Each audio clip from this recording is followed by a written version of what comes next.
Boa noite a todos os presentes, todos os convidados. Realmente é uma honra estar aqui com todos vocês nesse auditório, nesse teatro.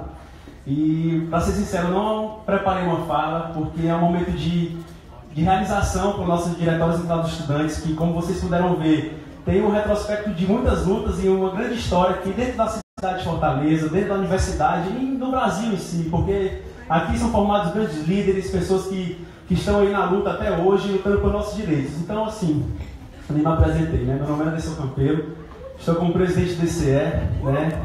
E eu não poderia deixar de tentar demonstrar a honra que é para a gente estar realizando esse evento aqui dentro da Universidade de Fortaleza, um evento que foi construído por nossa diretoria, com realização com centros acadêmicos ideados da universidade, um evento que vem num momento crucial do nosso país, em que as paixões e os ódios estão à flor da pele, o que nos impede de debater o crucial, o projeto de país que a gente quer defender, o projeto de nação que a gente quer sonhar. Então, é com muita honra que nós declaramos aberto o segundo frente, com o intuito de debater conjuntura nacional, economia, segurança, intervenção militar, entre outros milhares de temas. O que a juventude estiver anseando, nós, como DCEs, como centros acadêmicos, estaremos aqui para lutar e buscarmos juntos uma construção comum para o futuro do nosso país. Então, declaramos aberto o segundo frente, realizado pelo Diretório Central dos Estudantes da Unifor.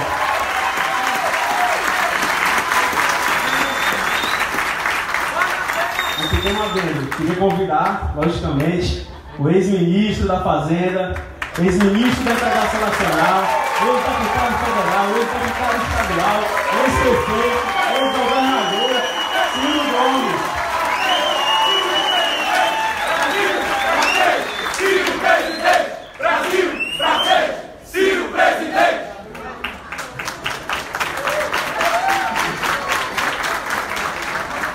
Agora o doutor Cláudio Ricardo. Boa noite.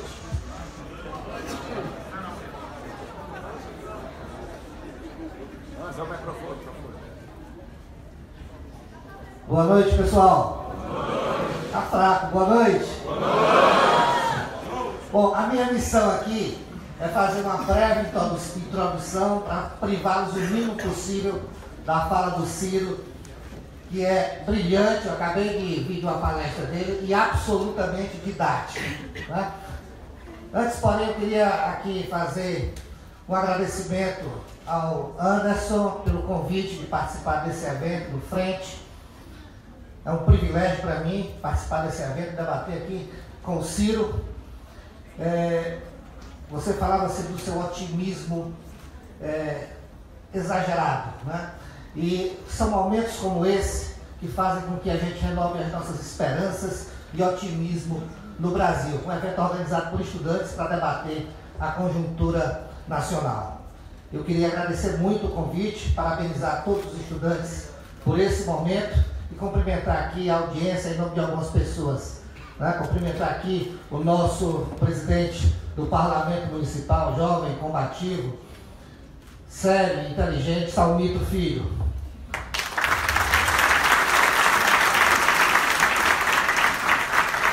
Cumprimentar também a Meirinha, nossa grande artista cearense, que nos orgulha lá nos palcos do sul do país. De todas as mulheres aqui, através da Meirinha. Cumprimentar a Uni, né, em nome da Vitória, e dizer, registrar o papel importante que tem tido o movimento estudantil no Brasil, e a Uni em particular. O movimento estudantil, junto com a Uni, tem sido uma grande escola de líderes desse país. O Ciro mesmo foi militante do movimento estudantil, Salmito também, e tantas outras lideranças importantes do nosso país passaram pelo movimento estudantil. Cumprimentar aqui a academia em nome do nosso doutor economista, que nos orgulha também em nível nacional, Mauro Filho.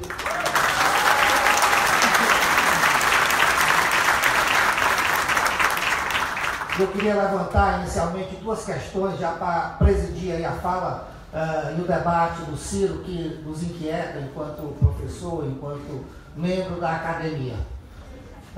Na economia e na sociedade do século XXI, quando a gente fala da educação brasileira, ainda nos preocupa muito, ela ainda abriga algumas tragédias. Há uma máxima na educação que diz o seguinte: o Brasil tem escolas do século XIX, professores do século XX e alunos do século XXI. Isso para mostrar que há uma heterogeneidade e algum processo arcaico ainda resistente na educação brasileira. Nós precisamos mudar dramaticamente a nossa forma de educar, pedagógica e didaticamente. Uma forma que privilegie o raciocínio lógico, analítico, ao invés da decoreba. Não que memória não seja algo importante, e o é. Mas precisamos ensinar como o mundo lá fora está ensinando as pessoas no sentido delas aprenderem a aprender, no sentido delas aprenderem a colaborar, a trabalhar em equipe, a atuar em rede. E isso a nossa educação tem feito muito pouco.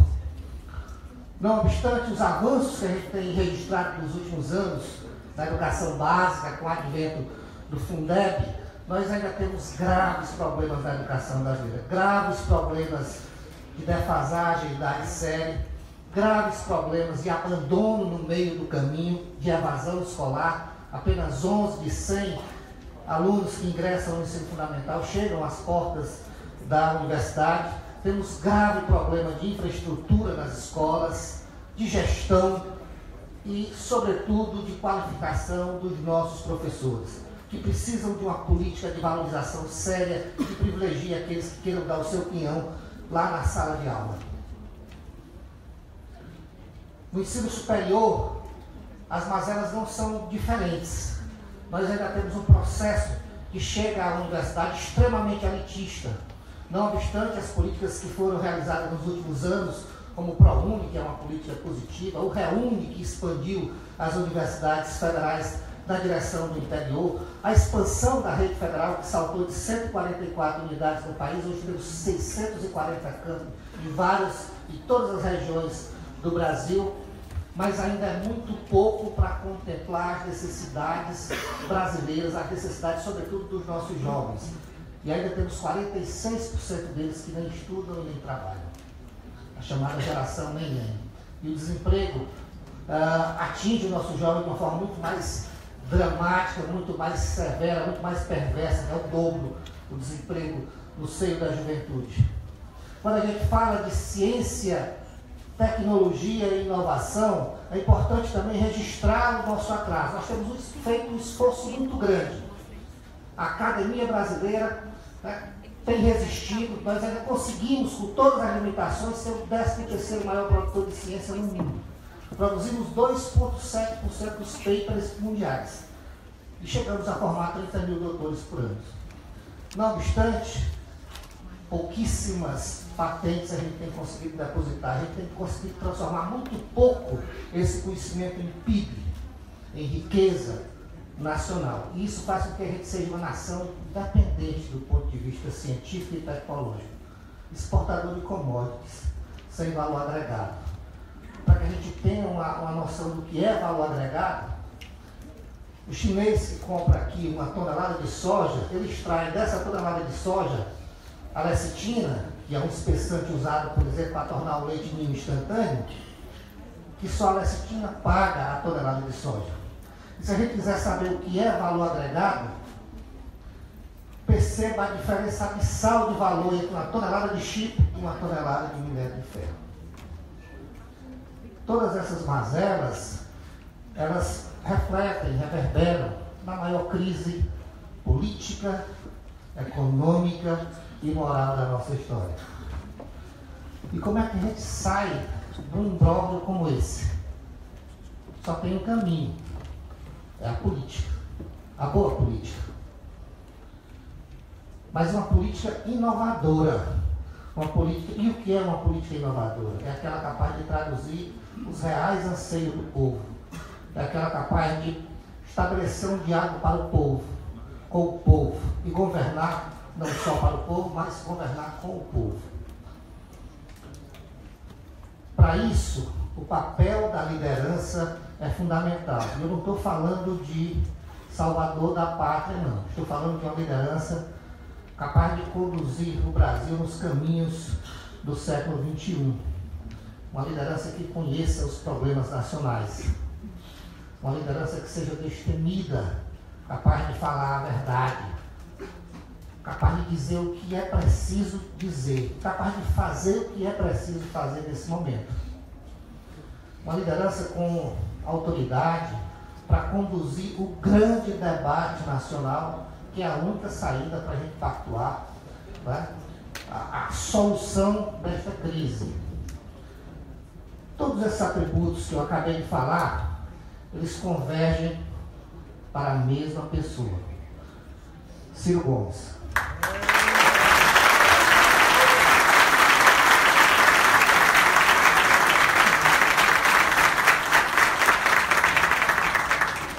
O Ciro reúne a experiência no parlamento, de deputado estadual, presidente da Assembleia Legislativa, deputado federal, a experiência no executivo, nas 3 esferas de governo, prefeito de Fortaleza, governador do Ceará, ministro de 2 pastas, economia e integração nacional. Além disso, o Ciro, pelo seu brilhantismo, pela sua inteligência, é hoje uma das raras cabeças nacionais capazes de discutir com profundidade, com propriedade, os graves problemas nacionais. Por isso é que nós acreditamos que o Ciro é a nossa saída, essa não esquecer aqui o nosso Quinhão Natal, né? É capaz de conduzir o Brasil desses tortuosos caminhos de crise, né, para que a gente possa o mais rápido possível sair dela e dar ao povo brasileiro a alegria e o entusiasmo, né, de vivenciar uma nação rica, porque nós somos uma nação rica e de um povo maravilhoso. Sem mais delongas, eu queria passar a palavra para Ciro Gomes.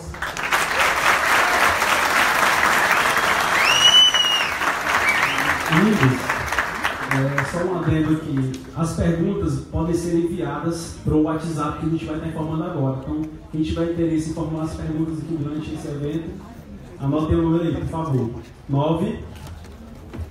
99702-2081. Vou repetir. 99702-2081, tá? Então vocês vão estar vendo as perguntas que tiverem curiosidade de saber, provocar o debate, e a gente vai estar repassando aqui para os nossos ilustres palestrantes, ok? Então é isso, com a palavra. Muito boa noite a todas e a todos, cearenses, gente querida.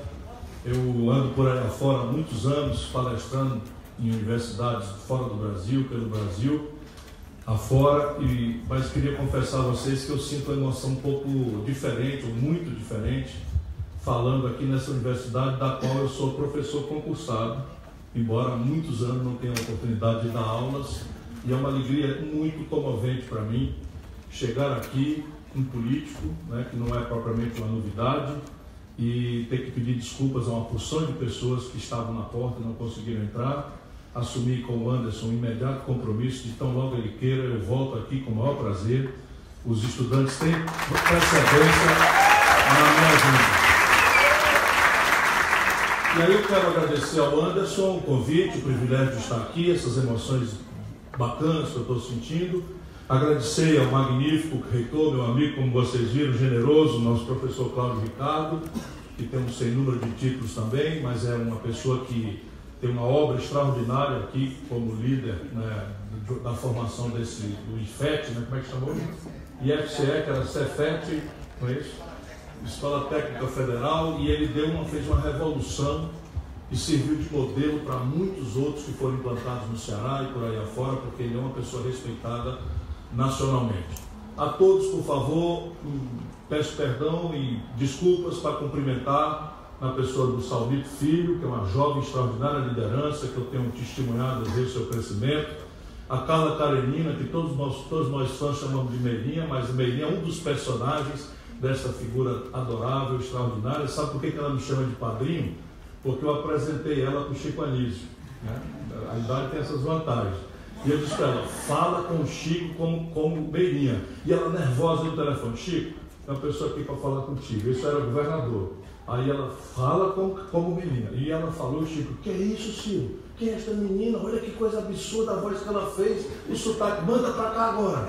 Aí foi para lá e virou, foi para a Espanha do professor Raimundo. Bom, o resto é história de sucesso. É um privilégio para mim cumprimentá-la, minha queridíssima irmãzinha. E aí tem mais autoridades civis, militares e eclesiásticas, é para a gente entrar logo no assunto aqui. Repare, eu estou encarregado aqui pela organização de tempo de uma aula, mais ou menos, preparar para vocês uma boa noite de sono. Vou conversar sobre o Brasil, sobre a economia política, essas chatices todas, essas complexidades todas. E eu vou fazer para depois tentar responder questionamentos, perguntas. Mas se eu vou falar o tempo de uma aula, eu necessariamente tenho que apostar na qualidade do auditório, porque eu vou ser omisso, vou ser telegráfico, vou ser superficial em assuntos. Aliás, não posso deixar de cumprimentar também meu mestre, Mauro Benevides Filho, professor do curso de mestrado, enfim. E aí eu tenho tentado abordar os auditórios, basicamente com algumas questões que são razoavelmente telegráficas, por agora, embora possa ser complicado e vai preparando o raciocínio da nossa conversa. Então, eu sustento para discutir que as coisas estão erradas no Brasil. Parece um truísmo, mas a grande imprensa está na direção oposta, o baronato plutocrata do país está na direção oposta, mas eu sustento comovidamente que as coisas estão estruturalmente, modelarmente erradas no Brasil. Não se trata de culpar Chico, Manel, Rosa ou Pedro. Trata-se de olhar com olhos sensíveis do ponto de vista que me importa, que é o ponto de vista popular. Então repare bem, telegraficamente. O Brasil tem hoje 12.700.000 pessoas desempregadas. O Brasil atingiu em janeiro desse ano, pela primeira vez na sua história econômica, a quantidade de brasileiros empurrados por biscate para atividade informal, correndo do rapa nas cidades, tentando levar algum para casa, desorganizando o comércio regular que paga impostos. Já são 34.800.000 os brasileiros empurrados para a informalidade, enquanto só 33.300.000 permanecem no mercado formal de trabalho, e esse número tende a se agravar. Se a gente acha pouco números desta natureza, do ponto de vista da sociedade econômica, repare bem, o Brasil em 2017 testemunhou 64.700 homicídios, 4.300 deles aqui no nosso estado, no Ceará, que não conhece isso. É uma novidade que está causando perplexidade em muitas autoridades, em muitos policiais, na cultura da nossa comunidade, que não compreende o que aconteceu para, de um tempo para cá, o Ceará virou, não é, este pedaço de violência. Mas são 64.700 homicídios, quase todos jovens como vocês, quase todos negros, quase todos caboclos, quase todos pobres, quase todos das periferias, num verdadeiro genocídio, ante uma certa impotência, para não dizer insensibilidade, das autoridades e da representação do Estado de Direito Democrático. Acha pouco? No momento em que nós nos reunimos, 60 milhões de brasileiros, não são 6 milhões, que já seria muita coisa, 60 milhões de brasileiros estão com o nome sujo no SPC ou no Serasa. 60 milhões de brasileiros, que temos um problema político.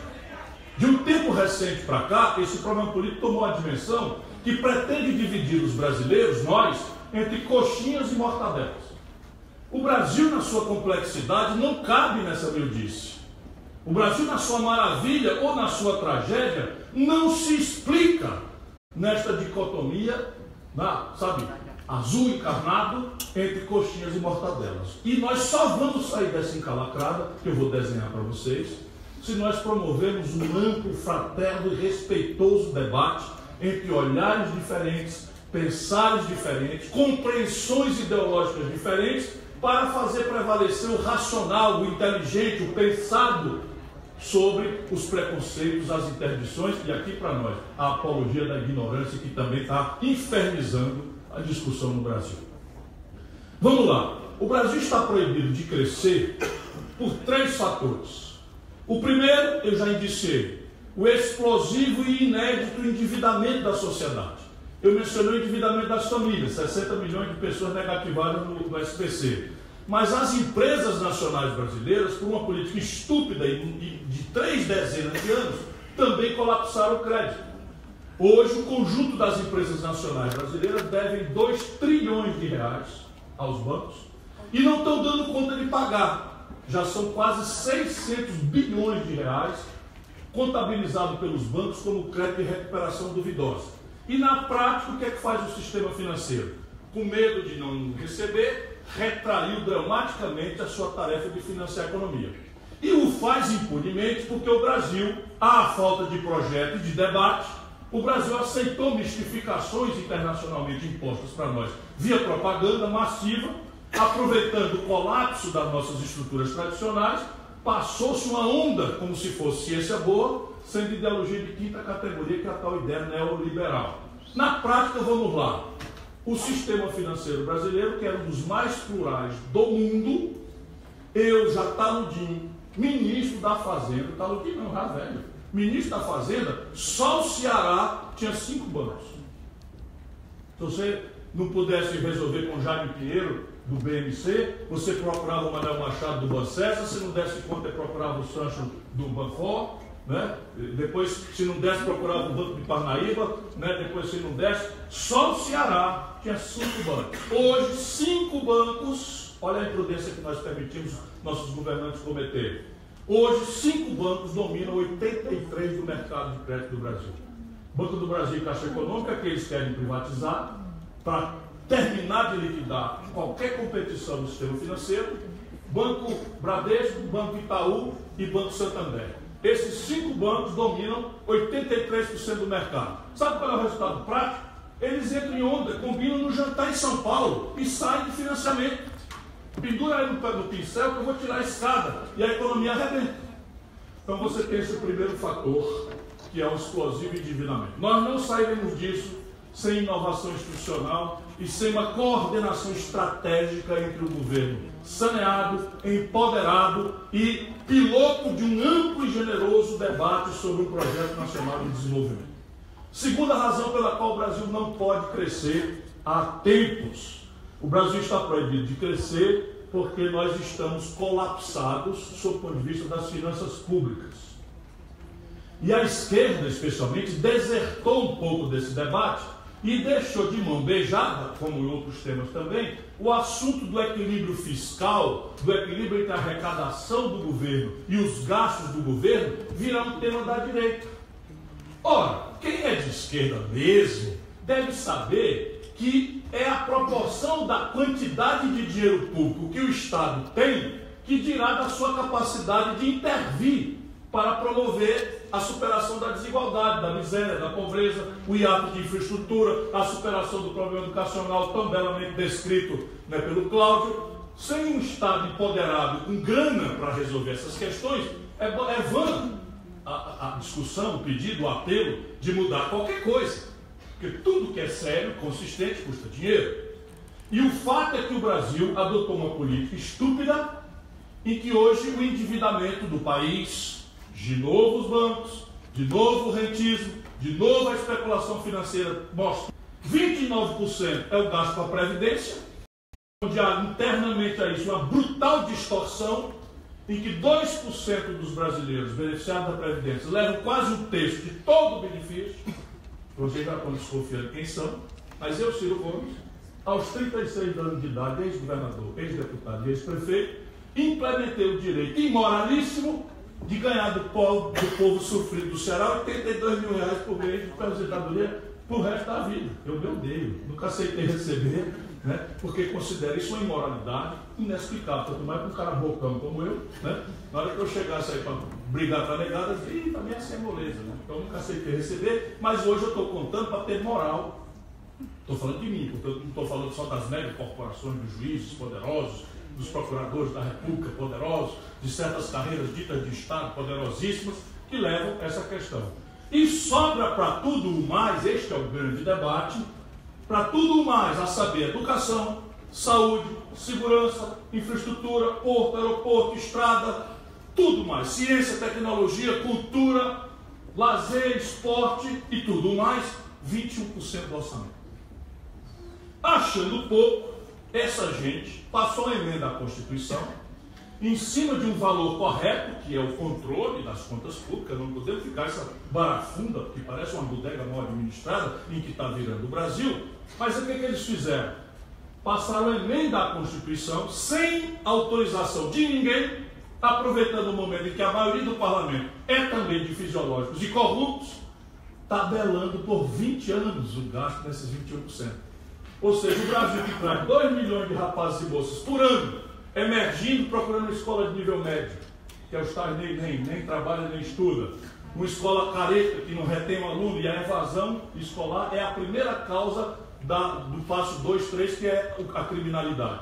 Pois bem, o Brasil que bota 2 milhões de rapazes e moças chegando procurando uma vaga na universidade, está proibido de expandir esses gastos pelos próximos 20 anos por um governo que não foi eleito por nós. Embora tenha sido na garupa, né, de um governo que nós, por maioria, ajudamos a eleger, e eu me odeio também, porque esculhambei, mas votei, né? Fazer o quê? A eleição é assim, a gente vota no que vale e no que nega. Mas, francamente, botar o Michel Temer na linha de sucessão é um pecado que eu não vou desculpar nunca mais. Dos meus companheiros de sempre, de vida inteira, não estou negando ninguém. Então nós temos o segundo problema ao lado do primeiro, endividamento das famílias e das empresas, de onde não vem, portanto, recurso para animar o desenvolvimento. O colapso fiscal do Brasil significa que o ano passado nós chegamos no fim do ano com 140 bilhões de reais de déficit. Ou seja, que o governo arrecadou, já esfolando quem produz e trabalha, já esfolando a classe média que está obrigada a pagar dobrado para viver, porque morre no imposto de renda na fonte, não tem nem como escapulir, e paga plano de saúde, porque não acredita na saúde pública, paga mensalidade escolar. Estamos aqui na Unifor, porque não tem vaga nem acesso na escola pública, e crescentemente está onerado por segurança privada, porque está com medo e não vê o governo dando conta de proteger devidamente o patrimônio, a vida e as liberdades da comunidade no Brasil inteiro. Então está aí a segunda razão. Terceira razão, o Brasil, de um tempo para cá, e eu vou mergulhar nisso, se tiver tempo, eu estou me apaixonando pelo auditório, você me corrige aí. Você vai dizendo, tá bom, a rapaz só falou meia hora e tal. Aí eu falo só mais 1 hora e meia e pronto. Então, repare, o Brasil montou uma estrutura, Vitória, que simplesmente descomprometeu-se com o Projeto Nacional de Desenvolvimento e com a produção. E estamos ciclicamente iludindo a nossa população com ciclos agradáveis, mas insustentáveis, de expansão do consumo, logo seguido de rupturas. E essa expansão do consumo, consolidada ao longo das últimas 2 décadas, especialmente do Plano Real para cá, se dá à conta de uma volumosa importação do estrangeiro. Então, qualquer crescimentozinho que o Brasil experimenta, modesto que seja, explodem as importações, o Brasil não produz, e o desequilíbrio entre a produção nacional incapaz e a importação cada vez mais volumosa, eu vou descrever isso para vocês, vão ficar chocados, né? O Brasil, então, tem um ciclo de rupturas que é caracterizado pela desvalorização da nossa moeda em comparação com o dólar. Também vou tentar explicar isso aí. Portanto, ficamos aqui com o primeiro diagnóstico, que seria o desafio da transição. Colapsado o endividamento das famílias, colapsado o endividamento das empresas, colapsada a finança pública, e todo e qualquer crescimento gera um volume de importação que o país, não tendo os dólares suficientes para pagar, gera uma ruptura que se caracteriza por desvalorizações cíclicas da nossa moeda e o efeito disso no aumento generalizado dos preços. Isso então nos obriga, penso eu, no mínimo recomendo, aconselho, que nós tratemos de mobilizar a inteligência brasileira para compreender que fora de um projeto nacional de desenvolvimento, com começo, meio e fim, que desenhe o que país nós queremos ser nos próximos 5 anos, nos próximos 10, nos próximos 15, nos próximos 20, porque nada sério, acredite, por exemplo, falei em educação, retreinamento do magistério, empoderamento de uma pedagogia emancipadora do decoreba para transformar a escola num lugar de inovação, de associação de informações que estão no Google para criar uma informação nova. Isso não se faz em curto prazo. Isso se faz com coesão política, com pertinência, com persistência, com continuidade. Não precisa ser das pessoas, mas de um projeto que seja apropriado pelo conjunto da população, nem que seja para criticá-lo. Hoje nós estamos numa verdadeira Babel. Nós não podemos nem sequer organizar críticas. Se vocês olharem os juízes, políticos, promotores, lavando dinheiro para entrar na economia, ou as facções criminosas, o absolutamente terrível, que hoje, por exemplo, tomou conta dos presídios do Ceará, já tinham tomado conta do Rio e São Paulo, e estão em Minas, e estão em todo canto, antes nenhuma mudança institucional. Nós assistimos catatônicos este fenômeno nascer, crescer, se encorpar, e agora está aí, nós não inovamos legalmente nada, não incrementamos os orçamentos públicos para esse enfrentamento, e agora estamos tudo assustados, e lá vem as soluções que o povo pede. O povo não é obrigado a especular cientificamente, politicamente, qual é o melhor caminho, e lá se vai botar o exército para apontar arma para mulher, criança e jovens só porque são negros e moram na favela. Não quer dizer que a gente deve alisar bandido, não. Mas isso não funciona. Torço muito, meu partido me consultou, disse, olha, vocês devem denunciar que não houve planejamento, devem denunciar que não tem orçamento, não tem orçamento na intervenção no Rio. Devem denunciar que é um equívoco botar forças armadas para enfrentar bandido. Se enfrenta bandido é polícia com inteligência, com espionagem, com infiltração, mapeando a cabeça e cortando 1, 2, 3, 4, 5 vezes, segregando, cortando a comunicação. E hoje simplesmente nada disso funciona e o crime está sendo comandado de dentro dos presídios pelo celular, pelo WhatsApp. Né? Outro dia, eu ia dizer filho da puta, mas não pode mais. Outro dia, um filho de Santa Briguelina, desses bandidos, aqui pertinho da Unifor, na frente, e teve que sobrar uma bala perdida para vocês, filmaram os dois bandidos, filmaram a morte de um bandido da outra facção, botaram no Facebook, portanto fazia parte da estratégia de terror deles, publicizar, filmar e publicizar, ainda que correndo risco de identificação, e o Jornal Nacional da TV Globo publicou isso em horário nobre. Censura nunca mais. Mas, pelo amor de Deus, um pouquinho de responsabilidade não é? Devia ser pedido aos editores do jornal. Como é que um bandido filma um assassinato, publica isso na internet e a principal emissora de TV do Brasil, com todo respeito, dá continuidade à estratégia do bandido, porque não basta matar, tem que estabelecer o terror que é para o domínio de território acontecer e o outro correr com medo e etc, etc. Enfim, só para ver o nível em que nós chegamos nesse problema. Então, o Brasil vai precisar discutir a complexidade dos assuntos, não quer dizer dificuldade conceitual, não. Mas toda a vida que vocês virem alguém resolvendo a golpe de frase feita, problemas complicados, desconfie que aí tem uma mistura ou uma alternativa. E algum traço comum no êxito civilizatório. O que eu pensava? Ora, as nações se repartem em 1000 línguas, 1000 histórias distintas, guerras, acordos, peculiaridades religiosas, peculiaridades morais, né? Cada país tem uma geografia, etc. E eu me perguntava, será que por detrás desta Babel de institucionalidades as mais distintas, de histórias as mais diversas, será que existe alguma explicação que demonstre que com ela o êxito civilizatório, o sucesso, o desenvolvimento acontece e sem ela o desenvolvimento não acontece? E eu tenho para mim que existe sim, e essa é a base de uma reflexão que eu ando fazendo, que vai estar no livro novo agora, que é o seguinte: parece que é inevitável condição para o êxito do desenvolvimento da civilização exitosa. Pouco importa a institucionalidade, pouco importa a retórica, pouco importa a história de cada país. Parece que por detrás dos países que têm sucesso, você vai encontrar 3 elementos. E o constrangedor é que nos 3 nós estamos apanhando feio aqui no Brasil. Primeiro, complicação. Todos os países que sustentam o desenvolvimento o fazem baseado no seu próprio capital doméstico. Ou seja, o dinheiro bom, o dinheiro que sustenta o desenvolvimento da história da humanidade, não é o dinheiro que se toma em prenais, decenais, né, vintenárias, cinquentenárias, e isto é o modelo chinês. Ou o modelo coreano, autoritário.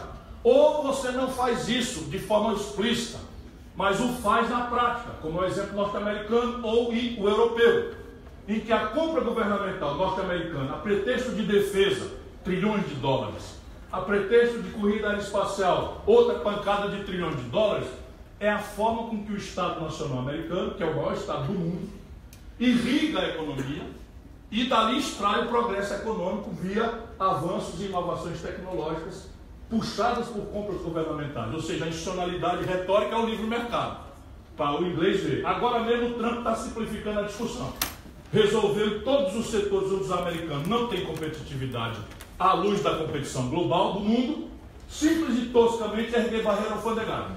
Então o Brasil, coisa que eu já vinha advertindo há anos, o Brasil é o país mais competitivo do mundo em aços planos, é um semi-elaborado. E nós temos uma parte importante do mercado brasileiro de exportação, que nem é relevante no mercado americano assim, não temos nem 5% do mercado, simplesmente nós tomamos uma trauletada essa semana em que o Trump anunciou que para entrar aço plano agora, semi-elaborado do mundo, vai ter uma alíquota de 25% a 53% de imposto, que não é para ter imposto, é apenas para transformar o aço em tão caro que o aço americano ineficiente garante o seu próprio mercado. E esta é a vida real. E nós estamos aqui a lavagem cerebral do mito neoliberal, da livre concorrência, da livre competição, que em si já não se explicava, porque a condição de financiamento não é global, a condição tecnológica não é global, e a condição de escala também não é global, mas são outros assuntos. Então, formação de capital. Segundo, coordenação estratégica, como eu estava dizendo, entre governo, iniciativa privada e universidade. O pensamento técnico-científico que hoje tomou essencialidade no ato de competir globalmente, porque depende vitalmente de inovação, ciência e tecnologia, cujos ciclos estão se sucedendo com grande velocidade, com grande frenetismo, e nós brasileiros estamos completamente fora de passo neste requisito. E terceiro requisito, o êxito civilizatório, é uma coisa mais simples de entendermos, mas também precisamos sair da retórica para a prática, é que nenhum país do mundo sustenta êxito civilizatório se você por detrás dele não encontra um sólido, definitivo, volumoso, mensurável investimento em gente. Então, as primeiras universidades da Inglaterra nascem no século XIII. As primeiras universidades na França nascem no século XIV. Então, esse é um exemplo de investimento em gente desde sempre. Porém, para nosso refúgio, a Coreia do Sul e a China, mas podemos ver o Vietnã, Malásia, Singapura, etc., são de desenvolvimento retardatário como nós e estão superando frenética e rapidamente, assim como a Índia, em alguns setores, especialmente softwares, porque há uma inversão, dado que não investiu-se em gente desde sempre, focou-se para investir em gente agora. O que está por trás do experimento sul-coreano é basicamente uma mudança radical na educação. Tem a ver com a presença do aluno na escola por mais tempo, tem a ver com a ênfase da matemática na jornada diária na escola, tem a ver com esse paradigma pedagógico, né, de substituir o ensino enciclopedista raso da decoreba por uma capacitação da gente para pensar, associar informações que a gente acha em qualquer lugar, inclusive no Google, e inovar. Isto é o paradigma pedagógico que nos prepara. Isso muda radicalmente a compreensão de um bom aluno. Um bom aluno no Brasil hoje não é culpa de ninguém, é um modelo que nós adotamos para produzir um funcionário fordista, que não precisava saber de nada do macroprocesso onde estava inserido, precisava apenas ser capaz de repetir muito eficientemente um padrão ali, que o Charles Chaplin nos tempos modernos já tinha denunciado. Pois bem, isso hoje é lixo. Então a pergunta do velho paradigma é assim: quem descobriu o Brasil? Quando? Aí o aluno, sob estresse, se olhar para o lado, é fraude, tem que responder Cabral, Pedro Alves Cabral, dia 22 de abril de 1500. Isso é a pergunta do velho paradigma. O novo paradigma pergunta assim, ó: meu irmão, você acha mesmo que Pedro Alves Cabral descobriu o Brasil dia 22 de abril de 1500 por acaso? Essa é a pergunta. Se você acha que sim, me explique então o que é que os portugueses e espanhóis estavam fazendo, que quase foram à guerra e encerraram essa confusão num tratado assinado em 1494, dito de Tordesilhas. Ora, 6 anos antes, eles repartiram o nada numa linha do tratado de Tordesilhas, e 6 anos depois vão descobrir por acaso o Brasil. Percebe? É outra conversa, a informação está no Google. O que eu preciso saber agora é o que você faz com ela. Como é que você se arranja com uma massa de informações, inclusive lixo muito, que está aí, fake news, etc., que é o drama dos tempos modernos. Saber perguntar e não propriamente saber responder. Aqui estão desenhados os 3 problemas de virada da transição e as 3 grandes tarefas de fundo: elevar o nível de capital doméstico do Brasil, fazê-lo ser nacional, consertar a equação, não é, de dependência externa, com uma coordenação estratégica governo, empresariado, universidade, e acertar mensurável o tal investimento em gente. Tem a ver com quantas vagas nós damos, qual é o gasto por aluno no ano, concretudes. A Colômbia, que é muito mais pobre do que nós, tem 42% dos garotos de 18 a 25 anos matriculados no ensino superior. O Brasil, com esse monte de arapuca que existe por aí, que afrouxaram geral, o Brasil tem 23. Metade da Colômbia que é mais pobre do que nós. Então, aqui está, vamos dizer, aqui estão as indicações do objeto estratégico desse projeto. Mas aí nós precisamos entender, dá tempo ainda? Tem certeza? Eu sou um perigo, eu me apaixonei pelo auditório, eu estou andando, as pessoas olham para mim assim, aí eu volto para cá, olho para cá, eu fico cá com ele de professor, para você saber se não está sendo chato demais, né? Você vê se o cara está dormindo ali atrás, não vi nenhum até agora, quando o cara vai piscando, eu faço uma piadinha, aí o outro ri, fica fora, né? Começa agora, por exemplo. Vamos entender um pouco o que aconteceu com o Brasil, porque as pistas para a virada estão aqui. Em 1980, que é ontem, sob o ponto de vista dos tempos nacionais, que se conta aos séculos, não é? A história da humanidade se conta aos séculos, aos milênios. Pois bem, ontem, em 1980, o Brasil tinha um produto industrial que era um terço da nossa riqueza.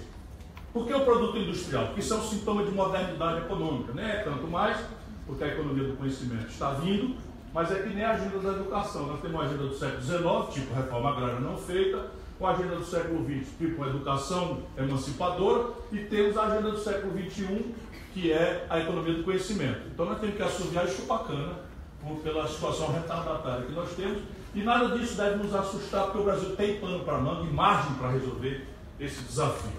Pois bem, em 1980 nós tiramos um terço da nossa riqueza de uma indústria. E essa indústria era o equivalente à produção industrial da China, da produção industrial da Coreia do Sul, junto, mais o Vietnã, mais a Malásia, mais Singapura, os chamados tigres asiáticos. Ou seja, a produção industrial do Brasil era maior do que a soma da produção industrial desses países todos, mas sobrava um cara.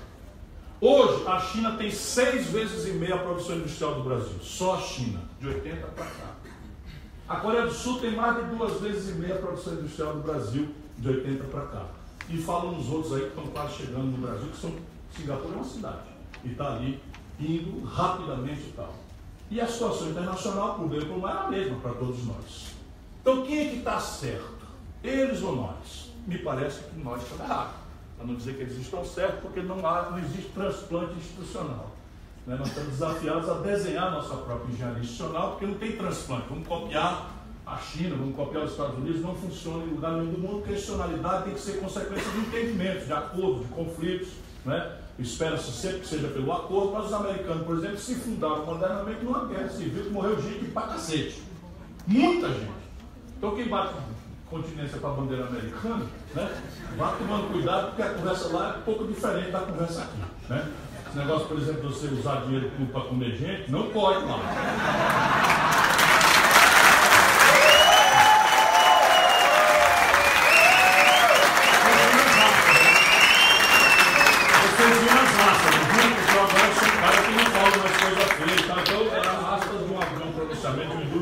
Oponente meu, com quem eu espero me encontrar proximamente num debate. Então,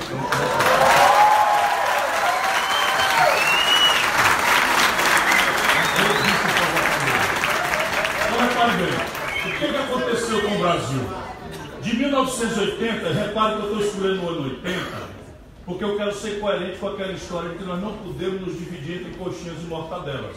Em 1980 não existia Fernando Henrique e sua Grey, e não existia o Lula e sua Grey. Então, em 1980, de 80 para cá, pouco interessa quem nos governou, pouco interessa a forma como quem nos governou, uns muito mal, outros fizeram muito bem e tal, eu tenho minha opinião sobre isso, mas o papel de um acadêmico é tomar distanciamento histórico e observar o objeto com uma certa distância acadêmica, uma certa distância metodológica, científica. Pois bem, de 80 para hoje, o Brasil tem crescido pífios 2% ao ano.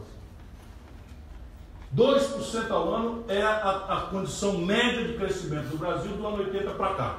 Para vocês entenderem como isso é pífio, o Brasil, no mesmo período, cresce 1,7% a população. Ou seja, a riqueza cresce 2% ao ano E a população, vocês jovens, cresce a uma razão de 1,7% ao ano no mesmo período. Se fosse justa, e não é definitivamente justa, a distribuição de renda no Brasil, nós teríamos um crescimento por cabeça, ao longo de 80 para cá, de 0,4% ao ano. Isso explica a tragédia brasileira. Porque de 5 brasileiros, não são 5 mil, não são 5 milhões, estou repetindo eu, 5 brasileiros, os dedos de uma mão, ano passado era 6, piorou para 5, agora, 5 brasileiros têm a fortuna equivalente às posses de 100 milhões de brasileiros mais pobres. Não existe em nenhum lugar do mundo isso, nem no fundão de uma África tribal remanesce mais isso.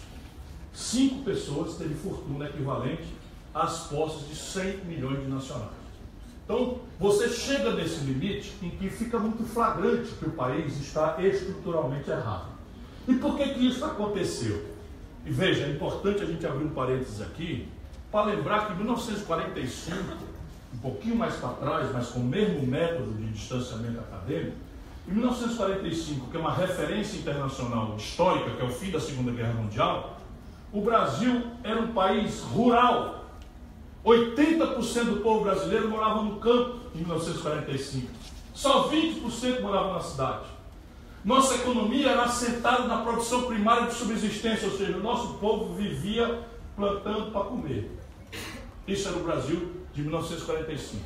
Nossos excedentes econômicos eram extraídos pela oligarquia rural, do latifúndio escravista, que depois da proclamação da abolição da escravidão, começou a se utilizar da mão de obra migrante, né, expulsa dos seus países por ondas de violência, e o Brasil acabou virando a segunda comunidade japonesa fora do Japão, a segunda comunidade italiana fora da Itália, a segunda comunidade alemã fora da Alemanha, a segunda comunidade polonesa fora da Polônia. Enfim, isso é o Brasil, que hoje está se chamando de escória dos refugiados. Eu estou zangado com esse cara, viu? Todo dia não dá, eu não vou falar mais quem foi que falou, não. O cara disse que os refugiados, olhando as coisas da Síria, são a escória da humanidade. E com um nome que me cheira a avô italiano. Bolsonaro, né? Isso não é Silva. Isso não é Silva. Eita, caminhão na internet vai amanhecer muito cheio de porrada. Não tem problema não, eu resisto firme, tranquilo. Mas enfim, estou querendo falar aqui disso. Então o Brasil tirava os seus excedentes na monocultura da cana-de-açúcar aqui para cima e do café lá para baixo.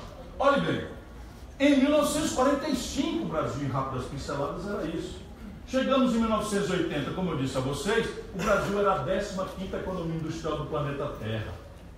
Então, vocês que estão descrentes no país, que não faltam razões para isso, vão para a história do nosso próprio país. Não há defeito genético na grande nação brasileira, ao contrário. Hoje, ainda nos manuais de economia internacionais, eu frequento as universidades por aí fora, esse período do Brasil é referido na história do capitalismo mundial como o milagre brasileiro. Porque pensavam, como é que um país iletrado, um país sem institucionalidade pacífica, um país de vocação autoritária como o Brasil, é ali, em plenos trópicos, que você produz um fenômeno, sai do nada e vira a 15ª economia industrial do mundo e começa a competir no mundo, tensionando grandes centros tradicionais da indústria mundial. Portanto, não tem defeito genético no Brasil.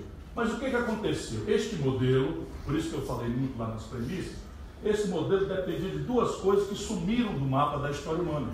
Primeiro, para evitar a formação bruta de capital, ou seja, para não ferir os conflitos políticos inerentes a construir o capital em casa, que é premissa do êxito civilizatório por aí fora, nós fizemos um atalho. Resolvemos financiar a estratégia de desenvolvimento do Brasil, criando uma dívida externa com os estrangeiros. Como se você em casa ou na sua empresa resolvesse não economizar, não fazer um esforço, porque naquele momento, tem carro que está aqui? Meu irmão, você está aí, não tinha feito a referência. Grande alegria rever o professor.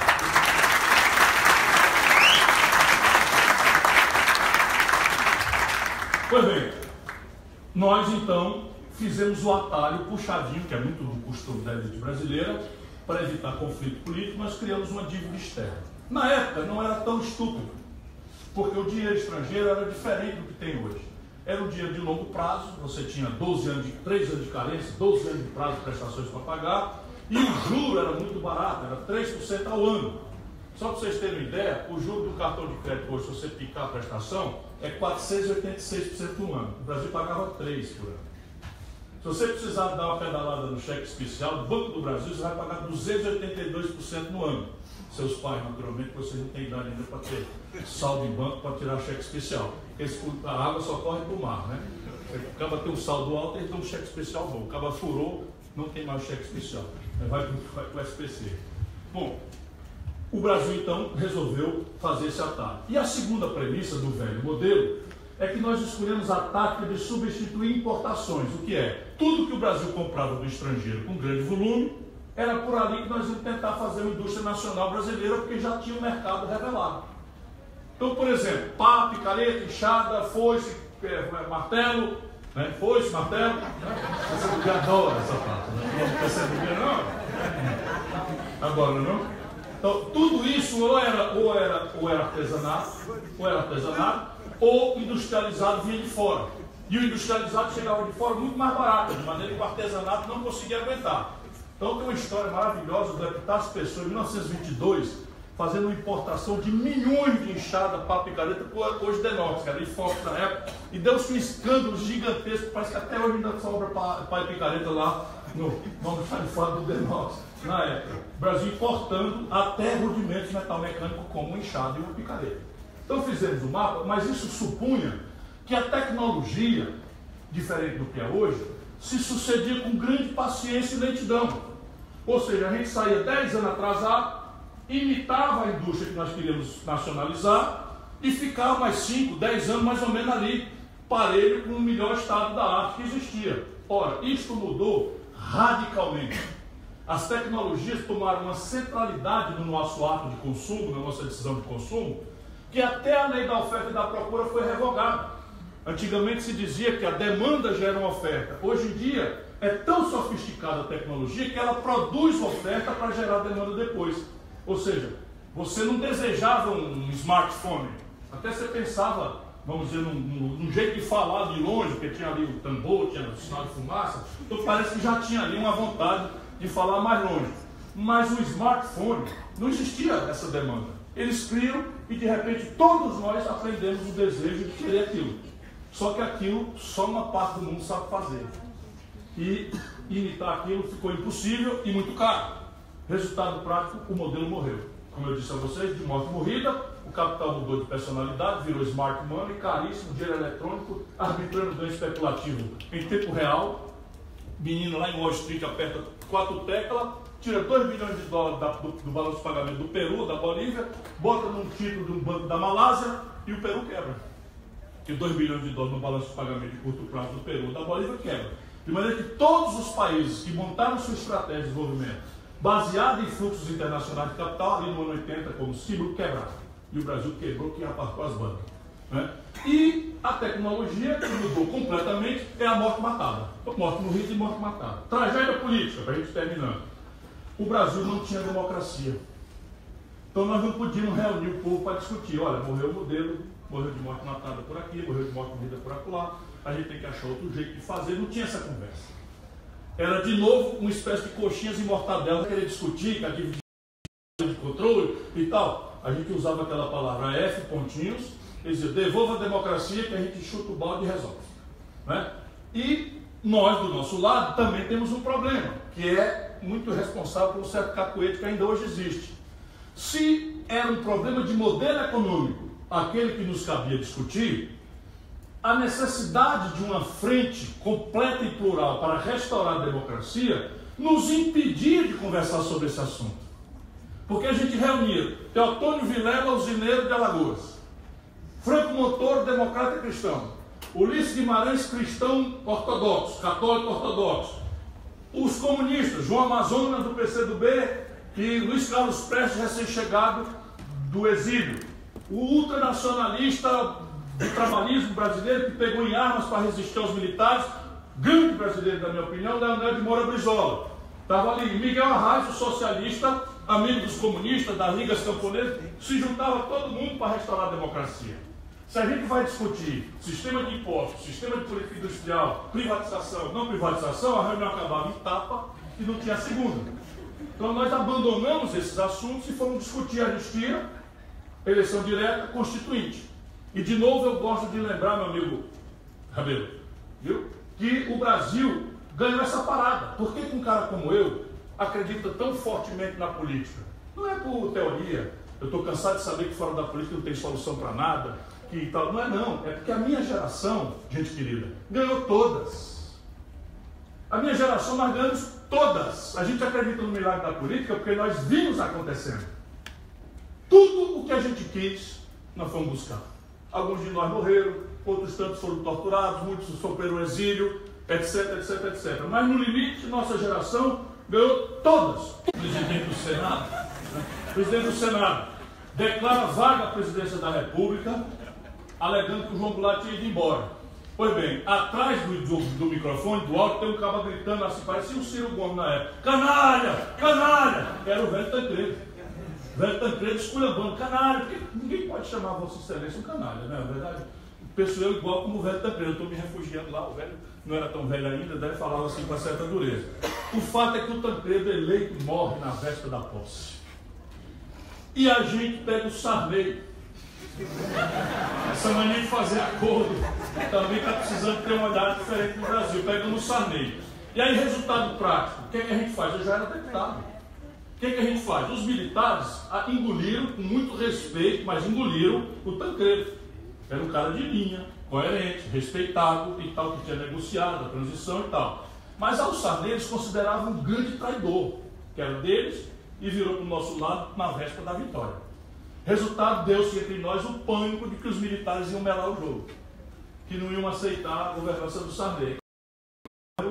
Né? Protege o Sarney. Economia, esquece a economia, vamos proteger aqui, vamos tirar o Sarney até a Constituinte, que é ela que vai chamar a eleição, ela que vai resolver o problema e tal. Ganhamos de novo.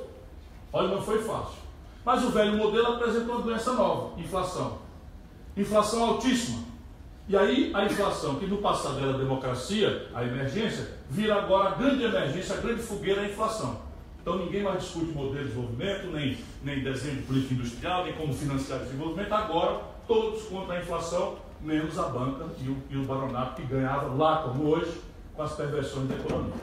Resultado, chegamos no real. Aí eu já vi o ministro da Fazenda do Itamar Franco. O real, mal comparando, e o da Tucanara de São Paulo me odeia por isso, é como se fosse uma coisa muito séria, mas é como se fosse um antipirético. Eu comparo isso. Sabe o que é um antipirético? É o remédio que a gente usa para febre. Todo mundo sabe, eu repito, que febre não é uma doença. A febre é um sinal, né, que o corpo da gente manda para dizer para a nossa inteligência que alguma infecção está acontecendo, na urina, no pulmão, na garganta, sabe lá onde é. Mas então a inflação no Brasil era como se fosse a febre da morte morrida e matada do velho modelo, e a gente não tem capacidade de equacionar o novo modelo. E aí o real veio para acabar com essa febre. E a ideia era acabar com a febre e preparar o doente para ir para o hospital, fazer os exames, para ver se era caso de cirurgia, de fato é e tal.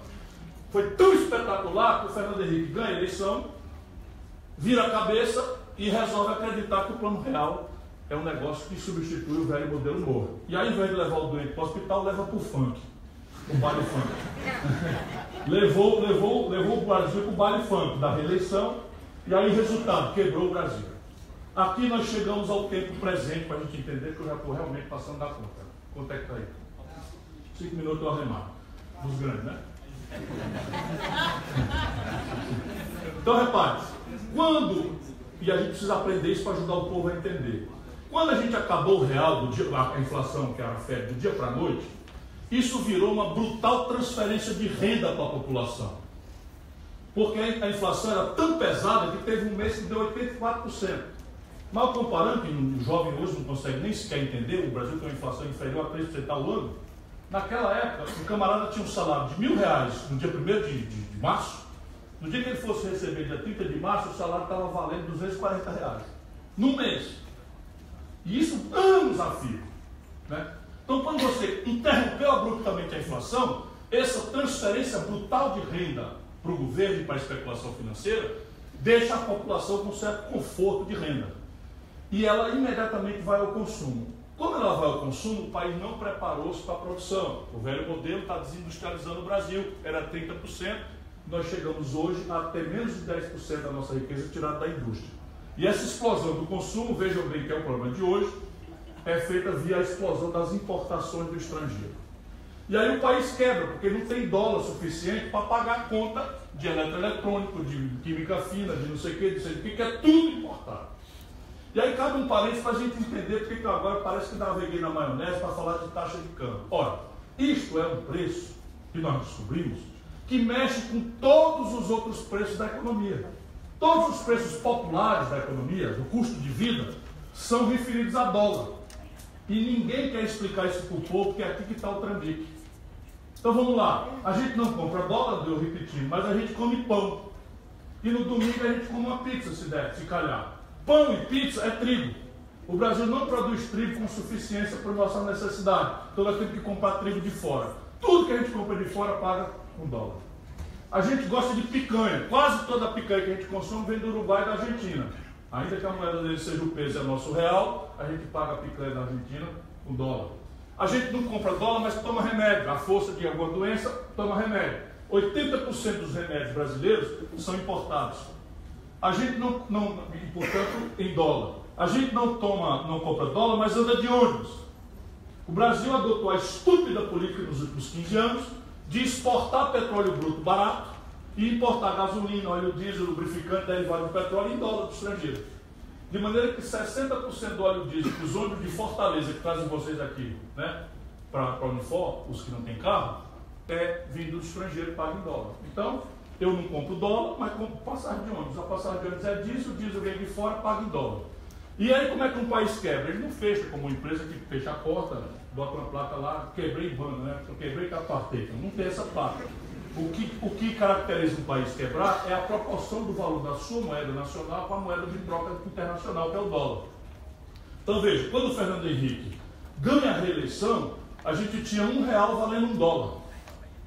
Quando acaba a reeleição e ele quebra o país, nós precisamos agora de R$4 para comprar o mesmo dólar. Resultado, o povo empobrece 75% da capacidade de consumo, porque se o dólar passa de 1 para 4, o preço do pão, do remédio, da passagem de ônibus, dos telefones celulares, dos carros, que 80% são importados, de praticamente tudo é importado do estrangeiro. Resultado, o povo fica zangadíssimo. Nunca mais o PSDB ganhou uma eleição nacional, desde aquela época, porque o povo tem uma memória de ter sido enganado. Podia comprar 4, de repente começou a comprar só 1, e a única coisa que mudou foi a data da eleição. Olha o filme.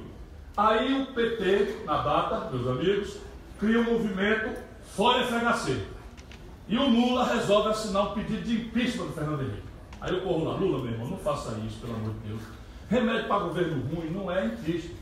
Porque na hora que a gente fizer isso, um de nós vai para o poder e vão fazer contra nós. Isso eu não estou falando aqui como obra pronta. Ele tem artigos escritos na Folha de São Paulo, na Carta Capital, dizendo que não fizesse isso e tal. Ah, vou fazer e tal. Tá bom.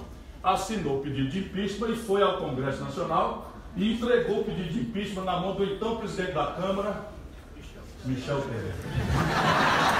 Não é para não, fala a verdade. Na época, o braço direito do Fernando Henrique.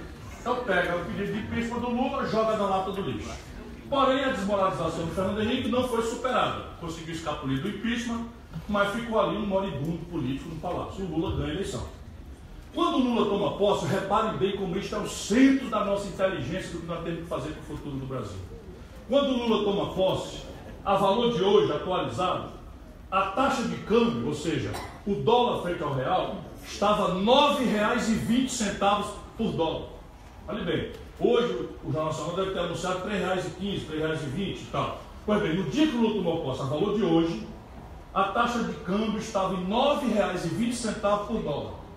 Quando o Lula, 8 anos depois, entrega para a Dilma, estava R$ 1,75. Ou seja, quando a gente desvaloriza a nossa moeda, o povo perde poder de compra. Mas quando a gente valoriza a nossa moeda, o povo ganha, na mesma proporção, poder de compra. Então, quando o Lula toma posse, a gente precisava de R$ 9,20 para comprar $1 de trigo, de pão, de pizza. De R$ 9,20 para comprar $1 de remédio. De R$ 9,20 para comprar $1 de diesel. Quando o Lula, 8 anos depois, entrega para a Dilma, nós precisávamos de R$ 1,75. Ou seja, a população brasileira incrementou em 4 vezes o seu poder de compra durante os 8 anos do Lula. E fica feliz, e aplaude, e gratifica o governante que promove. E aí, de novo, agora pelo outro lado, em vez de a gente contar a história verdadeira para o povo, fica na história de fui eu que fiz, tá vendo aí? Tal, deixa que eu chuto e tal. Então, o que acontece? Por que o Brasil não quebra? Porque explode a importação, igual como lá no Fernando Henrique, a importação explode porque o velho modelo morto, nós não cuidamos de desenhar a produção. E aí o velho modelo morto como estava, a produção caindo, nós passamos a importar do estrangeiro volumes ainda maiores de eletroeletrônico, trigo, remédio, meio de diagnóstico médico, 80% do valor de um carro, mesmo produzido em São Paulo, vem do estrangeiro, e, enfim, toda a informática, diretamente nos tablets ou computadores, mas aqui informática embarcada em caixa eletrônica, Java 4, tudo importado. Todo eletroeletrônico importado, tudo. Por que o Brasil não quebra? Porque o Brasil estava se desindustrializando e a China no caminho oposto. Lembra que eu falei que a China era o sexto do Brasil? No mesmo período, a China vendeu 6,5 vezes o Brasil. E ao crescer 14, 15% ao ano, a China passa a comprar do mundo e do Brasil volumes monstruosos das coisas tradicionais que nós produzimos. No Brasil, minério de ferro bruto, petróleo bruto, soja, milho, essas coisas chamadas commodities, né? São os produtos não industrializados sem valor agregado. Resultado, como a China comprava muito no mesmo período, os preços desses produtos tradicionais do Brasil explodiram de valor.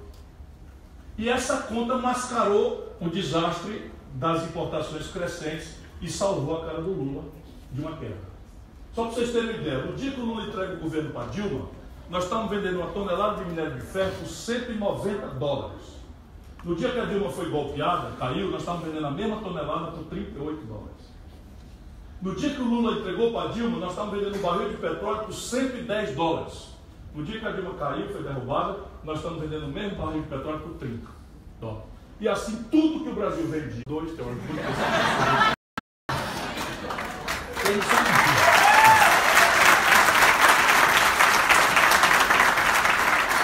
resultado prático, a Dilma é derrubada, o resto da história vocês conhecem. O Brasil precisa, portanto, se esse diagnóstico for correto, convocar-se a um grande, fraterno e generoso debate. Ninguém é dono da verdade, mas a minha contribuição é: nós precisamos de um projeto nacional de desenvolvimento que eleve a formação bruta de capital, ou seja, a poupança doméstica do país, que desenhe a institucionalidade de um grande entendimento entre as forças da produção e do trabalho, em confrontação com as forças da especulação, que saneie as contas públicas, que ajude a superar o endividamento das famílias e das empresas, e que faça uma aposta de reindustrialização do país. Eu vou terminar dando 4 exemplos, ou 5, mas 4 são mais eloquentes. Eu já iniciei na palestra.